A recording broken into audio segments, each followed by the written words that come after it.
There's a lot of labor discipline in this room. Everybody's quiet, and here we are on time.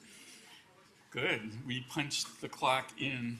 I'm Ed Yelin from the California Labor Lab. Couple of housekeeping for the day. First of all, welcome all.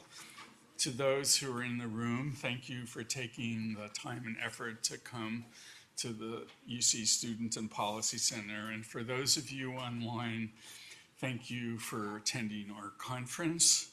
For those of you online, please put your questions in the Q&A, and we'll be sure that they are given the same priority as the questions from the people in the audience. And for those of you in this room, the restrooms are out the door and to the right. So,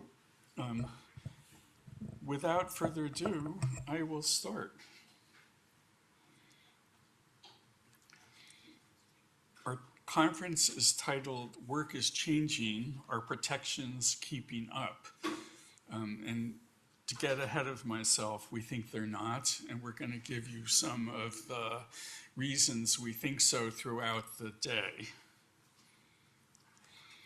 In the 20th century, when there were challenges to worker health and safety, the progressive movement and the labor movement exposed such challenges as the danger to workers and consumers from the meatpacking industry to the exploitations of the company town and the adverse effects of childhood labor and overwork in general. And the 20th century responded slowly but steadily with things you see on the board, starting with workers' comp, National Labor Relations Act, and so forth.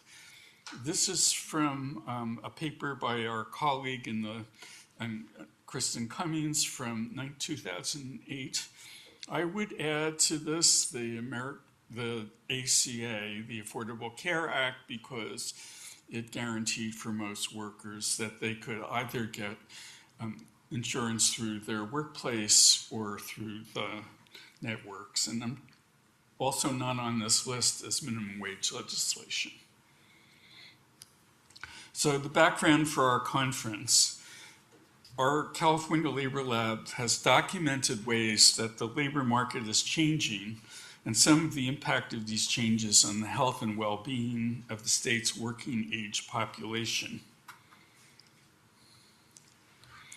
Purpose of our conference is to explore policy options to develop a 21st century response like was developed in the 20th century, but hopefully faster than that. So far, a large part of the policy response has been to try to apply 20th century protections to workers in non-standard employment like independent contracting. So in California, focus of our work, AB 5 was designed to reduce the number of workers classifiable as independent contractors, but it was undone partially by Prop 22, which limited the scope of AB 5 for rideshare drivers and some others. So we're asking today, what would be a more activist approach to provide better working conditions this century than just trying to apply 20th century laws and regulations?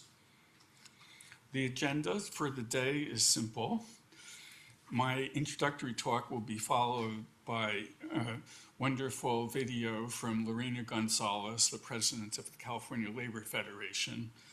And after that, California Labor Lab investigators will share their findings on the impact of emergent forms of employment, interspersed importantly with workers' voices on the day-to-day experience of the labor market. Then, over our free lunch, we're not economists by and large, so we do believe in a free lunch.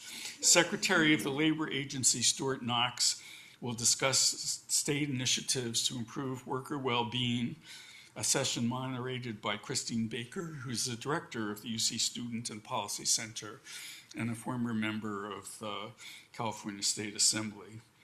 In the concluding session, Modern Work, Modern Protection, When Comes Next, will include, the panel includes Sarah Bone, the Director of Public Policy Institute of California's Economic Policy Center, Lieber Rubenstein, the Director of the Aspen Institute's Future of Work Initiative, and Elmer Lazardi, the Legislative Advocate for the California Labor Federation. And that session will be moderated jointly by Suzanne Turan and Victor Rubin, who are Director of California Labor Laboratories Community Engagement and Public Policy Programs.